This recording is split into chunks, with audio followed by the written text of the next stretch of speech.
Third fucking time doing this damn video, and we're gonna get this out the way real fucking fast. Spider-Man story, go. Alright, so Spider-Man, Tom Holland, what you think? He did a good job. He's a good Spider-Man. The second best. Second best? Who is number one? Just to make it say just. You know it's Toby. Toby, everybody hates Toby, but I like Toby because they give him a hard ass time for Spider-Man. So they think Garfield was the best one? They say Andrew Garfield is the best Spider-Man. No, or at least because he's that. But I will be fair though, is that Andrew Garfield did actually have his lighting look pretty nice. I like true. But like he did have the best love interest, you know, which is why they kind of had to say, which is why they didn't make a number 3 because Gwen Stacy's dead. So, you know, we can't have that shit. But also still, not to mention they fired his ass too. That's another reason. True, but also on top of that too, is like I do like Toby better because again, like his stories kind of were. You got Spider-Man, you got the villain. It was a perfect mixture of Spider-Man and the villain, so it was good. Andrew Garfield, on the other hand, you know, aside from the love interest, his Spider-Man was kind of... His Spider-Man was like Deadpool without any of the personality, you know, so it's kind of just really stupid, you know, cracking jokes, man, while people are fucking man, getting grinded under, man, the wheels of a semi, you know, beautiful. Oh, hey, man, you hilarious, but you know all these people died though, bro. I don't Save give a fuck. people. But like you said in the last video, with this Spider-Man, they actually focus a little bit more on the villains. You got to actually understand on their goals and actually kind of care about them too a little way. Like you saw care about the I forgot the damn guy, the Vulture, or whatever. His family, you know that his family would Michael Keaton, yeah, you know that his family was basically the girl that Spider-Man was dating. Liz. Yeah. But the weird thing, man, about Liz is that, or at least... one thing about Liz is, look, she's black. Well, actually, listen. Okay, we know... Okay, we talked about the villains. We like the villains. We talked about Spider-Man. We like this Spider-Man and this Peter Parker, even though a lot of his life is Miles Morales' life. So, that's fine. But just like how... Okay, this comes from super lame DJ and Montreal's channel. Anthony in there too, ain't he? Yeah. And Anthony's in there too. But like, as they were talking about it, Anthony did kind of bring that to my attention with the whole Miles Morales thing of him saying, since now that DC is trying their hardest to keep putting Miles in every single Spider-Man thing now. If they do get around to his character, what the fuck, man, will they have left for him? I don't know, but you know they're gonna have to try something, you know. But then also for that though, I also have to move on to the supporting cast, and aside from this brand new Aunt May that I really like, you know, of people calling her a hot Italian woman, which I thought they were very, very, very, very, very flat booty. But go ahead, continue. Well, hey man, that's Marissa Tomei for you. I only know that name because of Family Guy. I only know her because of Family Guy. But there's her, and then there's Peter's best friend. I forget his name. What wasn't it, Ed or something like that? Some shit, but I know like what Hazen.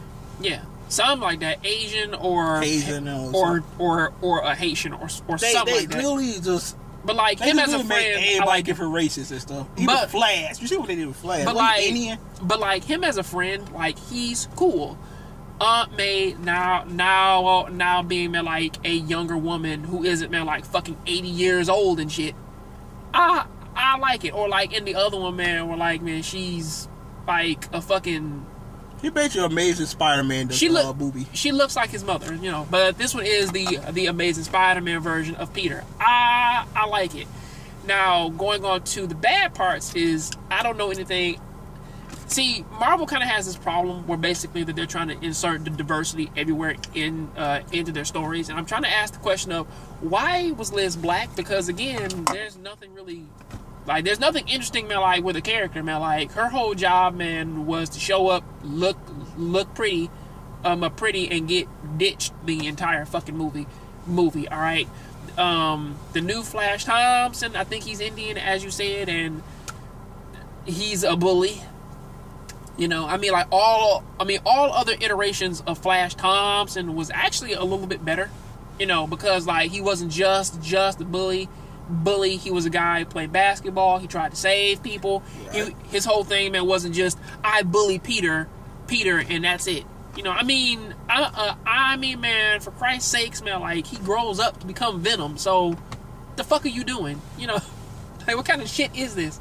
Well, you think that, because Jason said, not my brother Jason, but the other Jason, he said that the villain wasn't strong enough, meaning they actually get a better villain for the next movie. I mean, again, like, the Scorpion showed up, man, like at the end of the movie. You know that dude, man, with the scorpion on his neck? Mm-hmm. That's supposed to be Scorpion, and it's supposed to lead into the Sinister Six. So, of course, like, if they're doing this like how they do all of the other stuff, they're going to touch on each one of the villains, each film, and then go from there, you know. You know, it's not going to be like in the Amazing Spider-Man 2, where, like, they're like, yeah, man, like, Paul Giamatti is going to be the Rhino, and then, like, at the last 10 seconds of the movie, oh, wait, he's in a cybernetic Rhino suit. Some silly shit like that. I think that they're actually going to try and make this a long-ass movie, or at least that they're going to make this like a series of movies until they build up to the Sinister Six. So that not to mention one thing that this Spider-Man have that the other one did, because they connected with the other Marvel heroes as well. Oh yeah. So I mean, you got to see Iron Man, Tony Stark praying a father figure for him. I mean, I can say that for the Tobey Maguire films because again, the only one that was out at that time was Blade. All right. Was Blade. So they didn't really have the Marvel cinematic universe. So, but like the Andrew Garfield one though, the Amazing Spider-Man, they could have did it then, but they just didn't. I think there was some end credits, man, like for that of saying, well, now they're and shit like that. But again though, it's even really funny too because like Childish Gambino, you know, the one dude, man, like who was buying guns and shit, and was like, yo, man, like you got to get better at this. He was a good ass guest spot. Even the coach and shit, like those guys were played by comedians. So I'm like, of course, like that shit is funny. Hey, we even got the chance to see old girl for Orange and New Black, Gloria. You know, like you didn't notice that first. Until the second time while I seen her, she old boy, she's like, "What you doing? Watching porn?" So, you know, it's fun shit. I think I would look at Dawn when she popped up in that brief second. Yeah, but like other than that, though, it's most of the other high school kids that are kind of bothering me because they're changing their ethnicities and shit. And also, on top of that, too, like, there's a big controversy for one of the characters, even though I liked her a little bit. You know, it's Michelle Jones, in this case, the MJ of this series. She's pretty cute, though. Of course. Real, like, she was weird as fuck like my sister. Because, that's old girl, Zendaya, her, is rumored now that her and Tom Holland are dating. So I guess for like if they make another one, it's gonna be this brand new MJ and Peter Parker like dating and shit, you know. Even though it's weird because it's good like, to change it up a little bit instead of telling the same shit that we already read in comic books. But then again, though, they're following the same path. I mean, like, yeah, I know, but I'm just saying you could change the names of the characters. Oh, I'm not talking about changing the names. Or the racist of the character made her black. Wait, she black, right? Or mixed or some shit like that. She's black, but like it's like you're not treating the character like a character now, especially since that now, man, like that it feels like that they're systematically just trying, man, to weed Mary Jane Watson like out of the story, like ever since One More Day back in the 90s when they made Spider-Man give up his marriage and shit to bring back his dying aunt. So that's just some silly shit like that, like that they just don't want to touch, you know. Like, we don't want to have, man, Mary Ann Parker, you know, Spider-Girl, like, in this series. We don't want her. So, like, give us, like, way more of this random shit, like, just to fill in blanks. Did his sperm kill her when they had sex? There was the one, man, like, in the Clone Saga, man, where basically he has radioactive spider semen, and she died, man, from radiation poisoning. So, there was that silly shit. She got killed from the pussy on up. It's silly shit like that. Shit is hilarious. So there's one story, man, like, man, she dies like that, and there's a future story, man, where basically they have a daughter, and they name her Mary Ann Parker, and then she becomes Spider-Girl, and now, man, like, I guess that all these movies are meant to talk about, man, like, it's supposed to lead into the thing of Spider-Man can never be fucking happy because he has all these goddamn problems and shit, and he always has to be on trolls and always gotta do this and do that shit, you know. So It's kind of weird because they were really trying to weed that shit in this one, where basically it's like he can't be happy because he always has to go on patrols, always got to go out there and do this shit. He want to give us school too, just to get to that dream, and then we get the dream. He don't want the dream because he realize they were too big for him. I don't really mean I mean, looking at the film itself is like, it's a good middle ground. It's a good starting point. The only real thing that really bothers me is the fact that I don't understand like the ethnicity changes, and I don't understand like the name changes for certain characters. You know, it's kind of fun, but at the same time though, it's like this is missing the one golden thing that was in the Tobey Maguire Spider-Man. And where is J. Jonah Jameson at? Where the fuck is he at? Yeah, you know what? He wasn't there. That's disappointing. He has been missing for like, man, the past like four movies. It's like, where the fuck is he? Yep. But anyway, that end the video before the shit overheats and turn off again. Speaking of which, though, like I do gotta say this though, is that look, like this is my number 2 favorite Spider-Man film. You know, other than that, Tony Stark kind of seems like an asshole. Honestly, I really gotta say this though. Tony Stark, I know a lot of people that they like where he's coming from in this film. Say what Schrader said again in this video. Sawyer. It's kind of fucking weird, man. That like Tony gave him this fucking super suit to basically, because like he kind of vlogs it like in the beginning of Tony giving him his suit and shit, and it has his tracking device in it. And because of that, it allows him to kind of find him. Even if he took the tracker out, he can still fucking find him. You know, do all that other shit.